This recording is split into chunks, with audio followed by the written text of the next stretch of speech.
Hello, ladies and gentlemen, and welcome back to another episode of Pipe Bomb Sessions. And man, we're coming off Money in the Bank that just occurred. We got some new briefcase holders, I know that. And, me saying that means that they didn't cash in just yet. I thought at least one of them would be cash in possibly by the end of the night in Money in the Bank. But we saw someone else appear. For those of you who missed it, we got our boy, R-Truth, aka Ron Killings, back. Yes, ladies and gentlemen, R-Truth, or Ron now, how he's going by, jumped the barricade, came through the crowd, attacked John Cena, and cost Cena and Logan Paul the tag match against Jey Uso and Cody Rhodes. Jey was not in the ring when that occurred, but... And I emphasize that is because he got taken out by freaking Logan Paul after he did an excellent looking moonsault right from the freaking springboard outside onto the announce table. That was pretty freaking lit. I will give credit where it's due. That was awesome. I like that. And I think the big story here is R-Truth's back, man. Like, WWE actually listened. They were like, yeah, we're hearing a lot of backlash, this and that. I know TKO is starting getting nervous, man. They were like, they did not expect this much backlash to not only come from the fans, but their own locker room. That's what happens when you are just letting go people because of quote-unquote saving costs, saving some money. Like, guys, you have sponsorships all over the ring. Pretty soon, I feel like you're going to put sponsorships on the ring gear of these superstars. So, like, what are we doing here? Obviously, you're making the money. You got the Netflix deal going on. And you got everything else with all these high-marked prices for these PLEs as well. That the average fan, at least in my opinion, wouldn't be able to go as easily as maybe in previous regimes. That's all I'm going to say. And maybe even before they came in and kind of looking at this as like a profit-based company rather than... It is, at the end of the day, entertainment company, guys. So, like, how about we get some entertainment going? And entertainment works with storylines. If the storylines are kind of going a little rocky and shifty and bland, then, you don't got as much investment going into it. I feel like that's kind of what happened in Money in the Bank. But also because Money in the Bank just approached us very, very quickly, I feel like. The previous 3 PLEs, I believe, have just been, at least what it feels like, back to back to back. And to me, there's no build to that. Like, you're just throwing things together and hoping they stick. I mean, last week I talked about how it sucked R-Truth was released. He's back this week, which, hey, storyline-wise, that's legit. I like that. But 3 weeks before that, R-Truth was wrestling Cena at Saturday Night's Main Event. So, like, what do we got going on here? And it's just happening so quickly. And obviously, we have Night of Champions going on. That's going to occur, I believe, in the next couple weeks, actually, as well. And we know that's the Saudi show, right? So the build for that is going to start. Obviously, the King and Queen of the Ring tournaments are started this week on Raw. Will continue on SmackDown. The format a little bit changed. I'm not really sure how I feel about that. The formatting's, it's a fatal 4-way match. And they're really just having 4 fatal 4-ways. For both the men's and the women's, and just seeing who qualifies from there on. So again, this comes down to the build. Last year was a little bit different formatted, and that's because I think they just had more time going into Night of Champions for the tournament. This year, however, they know they don't got a lot of time, so they're like, all right, cool. Fatal 4, let's get the 4 top guys that we got, throw them into the match. 4 top women we got, throw them into a match, and let's go from there type of situation. You know what I'm saying? And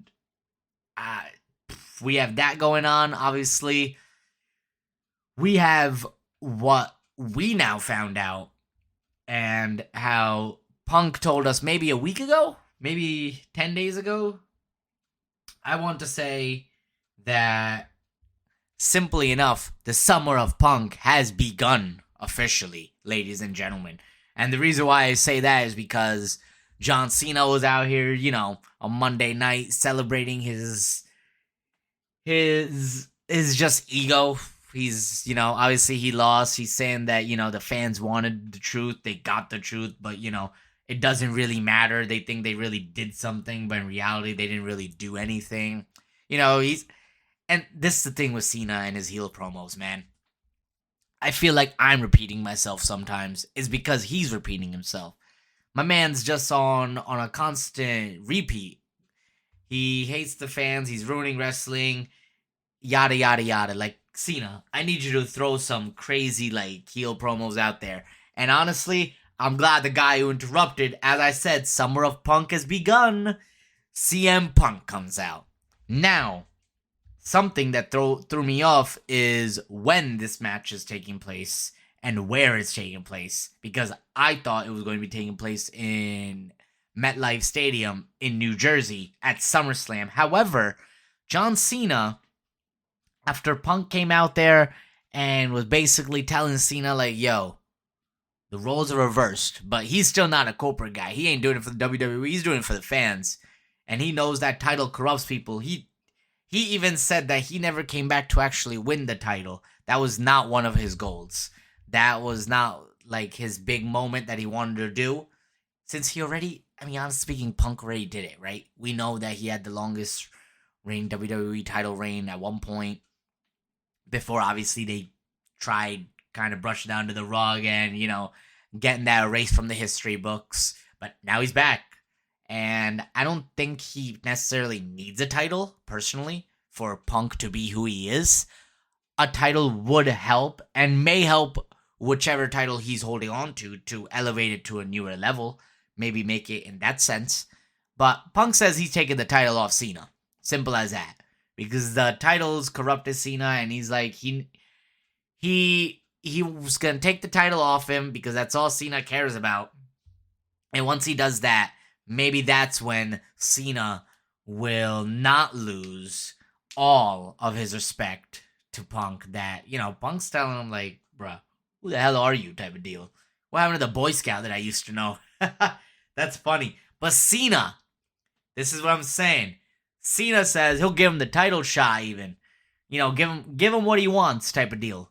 But he is not going to do it on a Raw. He's not doing it at SummerSlam. He said, we're going to do it in Saudi. We're going to do it in Saudi. We're going to do it at Night of Champions. And he tells Punk, balls in your court. Because as we all know, ladies and gentlemen, CM Punk is not the biggest fan of going to Saudi Arabia. And he has not yet, actually. But this is developing, in my opinion.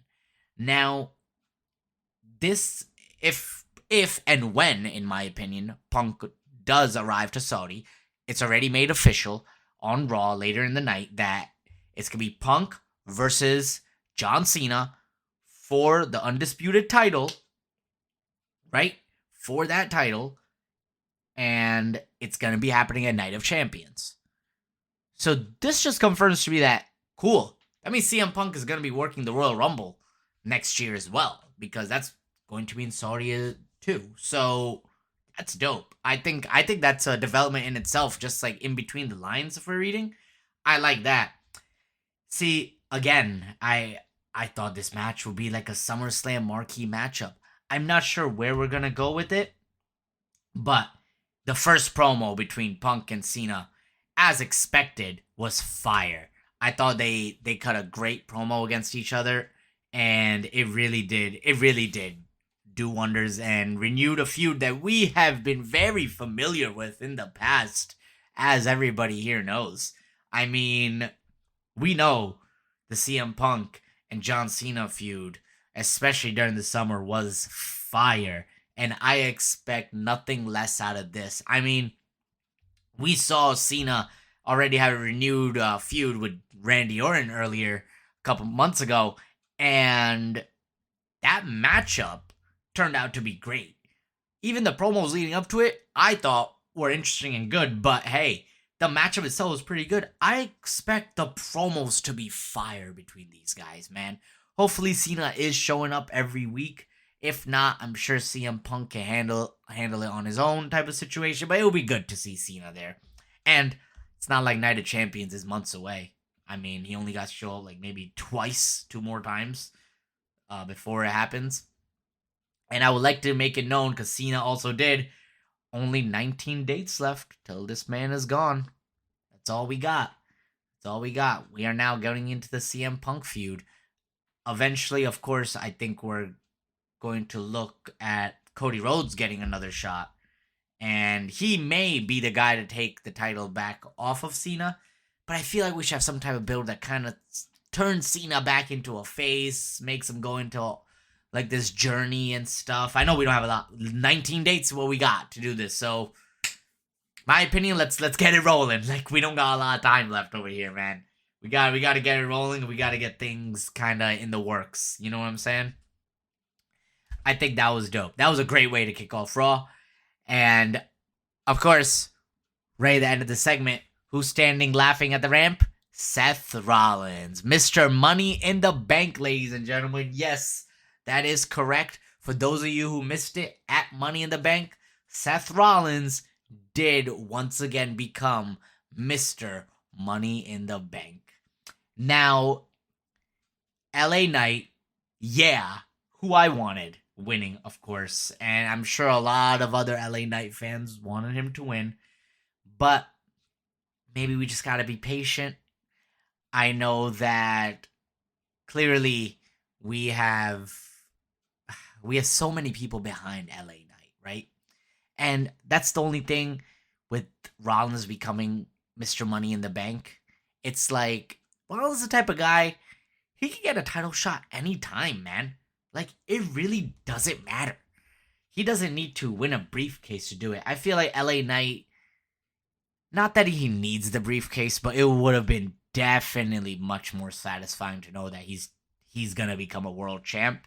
Not that I'm saying that, obviously we know it's not 100% win rate for the men's side, unlike the women's side right now.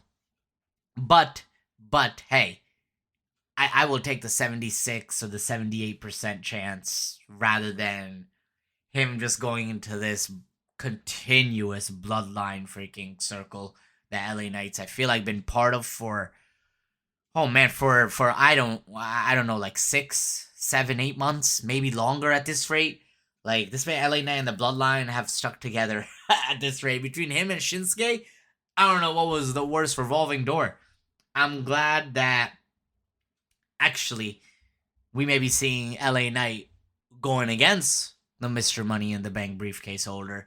We did see him interfere in the King of the Ring qualifier, who was, what was it? I think it was Dirty Dom, Sami Zayn, Braun Breaker, and Penta.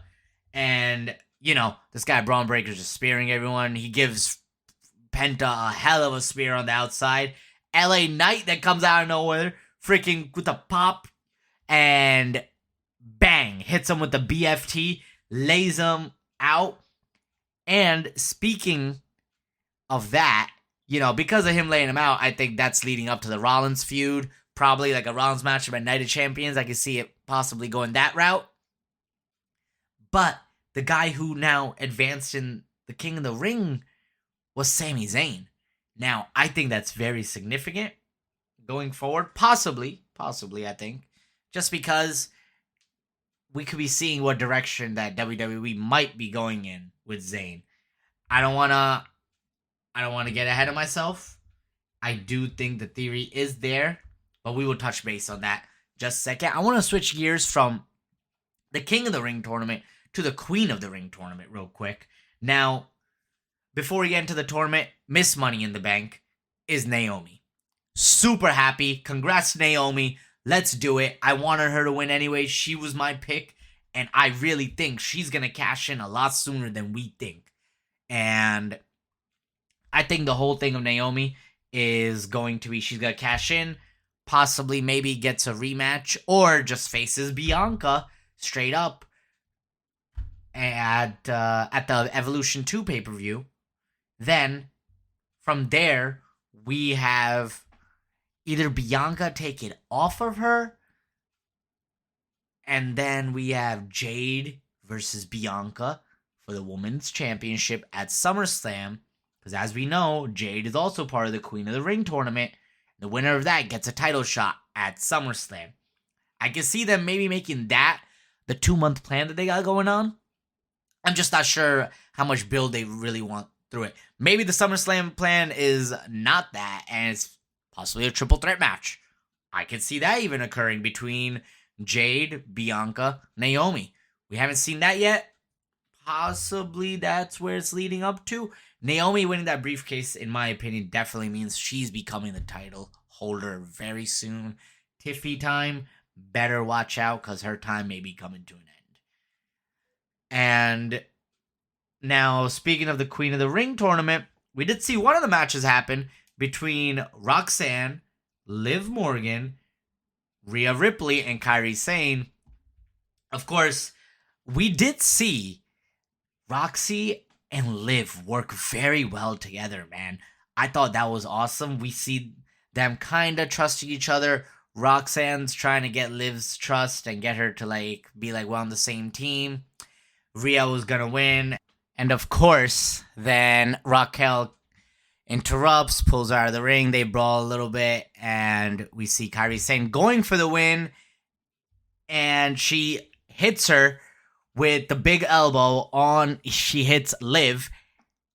And Roxanne gets the roll up on Kairi Sane 1, 2, 3. Roxanne is now moving forward in the Queen of the Ring tournament. I think that was very, very interesting. And of course, Liv is not going to be happy with this.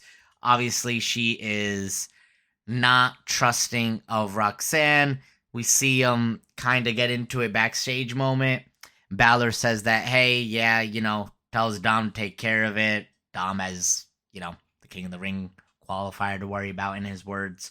So, she'll be fine and he'll take care of it later type of situation. Now, it's cool. We see Roxy advance in the tournament. However, now that Liv's out, we see that Liv is also going to be involved in Evolution 2 when we see her interrupt Nikki Bella. She talks smack, telling her how, Nikki Bella's just jealous of Liv because Liv got everything that she don't, including a man. Woof! That was quite a shot that she took on her. Let me tell you that, but 100%. Nikki Bella returning. She was out there promoting and hyping up Evolution 2. She name dropped a couple woman superstars, and that's what pissed off Liv. She came out screaming and yelling, and she left Nikki Bella laying after hitting her with the Oblivion.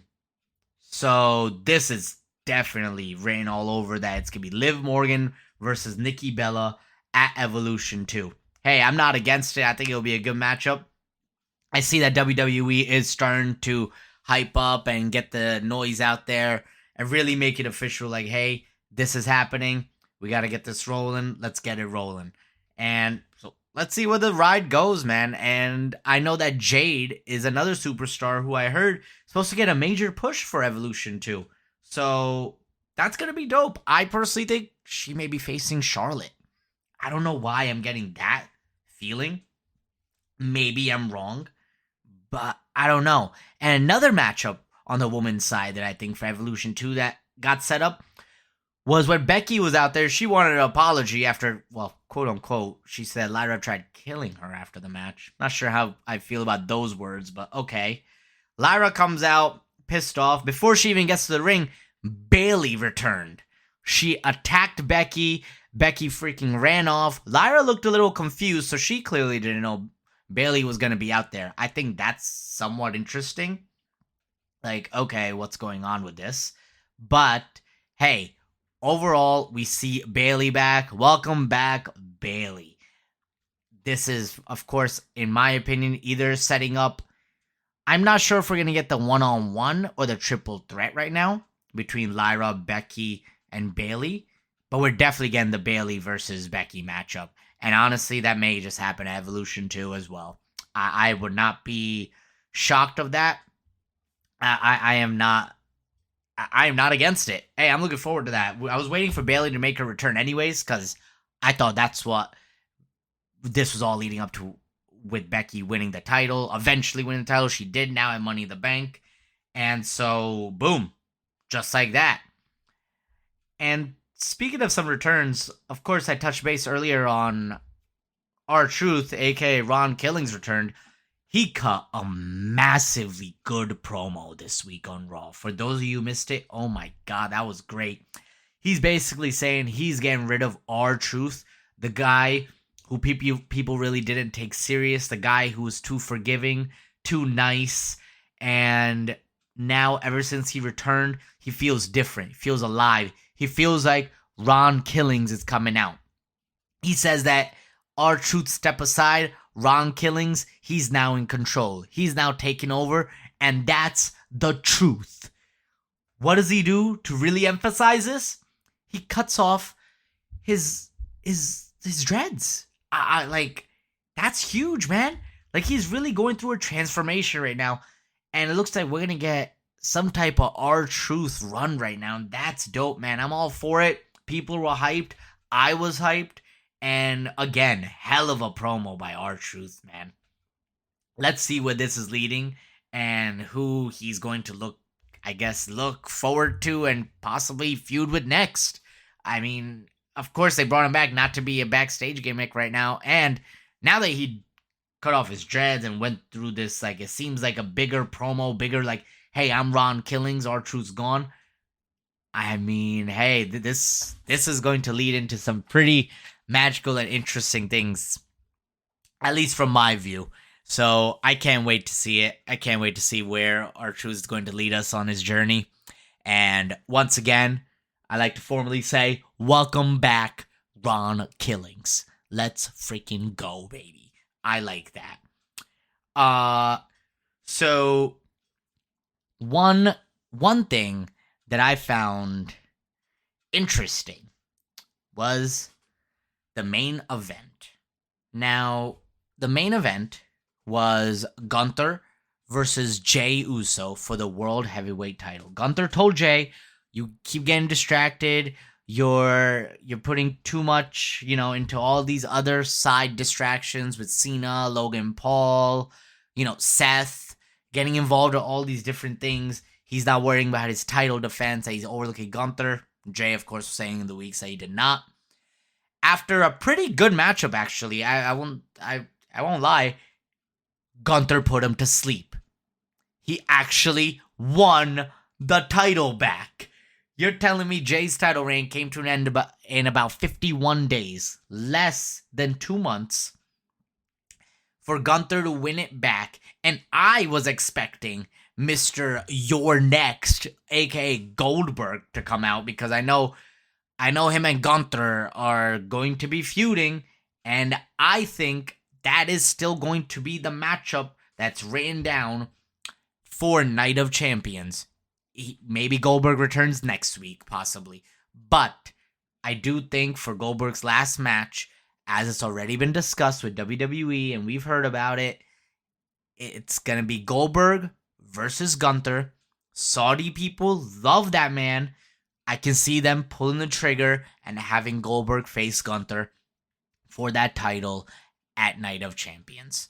I thought personally that Goldberg may interfere in this matchup. Maybe we get a Rollins cash-in after the matchup. Personally, I thought if Gunther wins that Goldberg comes out and maybe spears him, and that sets that up, then Rollins can come out to cash in. And a lot of people were saying Jey was going to retain, and that's the whole point of this matchup, was for Rollins cash-in. We didn't see a Rollins cash-in at Money in the Bank at the end when Jey was severely hurt.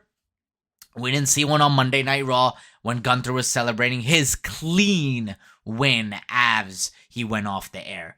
So that's very, very interesting to me. I would love to see our boy Jey is going to be doing next. I don't know what's next for him on the cards, if I'm being honest. Maybe he gets a rematch. I don't see them swapping the title back and forth over and over. I honestly don't even see a rematch for Jey. I think this was it, where Jey is, if he's gonna get another title opportunity, it's gonna be possibly in the future. Maybe they got something else lined up for Jey. I'm just a little confused what they're gonna do with him. However, Gunther being champ, this sets up a lot of things. King of the Ring, what I mentioned earlier with Sami Zayn advancing.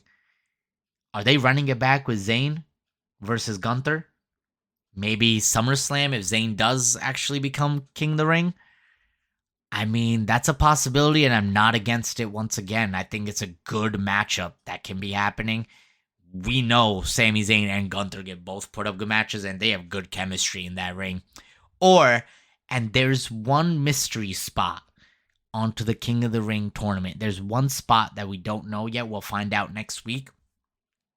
Maybe it's Ilya Dragunov who returns, guys. We never know. Maybe we see Ilya return next week, and that's how it goes down from there type of deal. I'm really excited to see when Ilya will come back.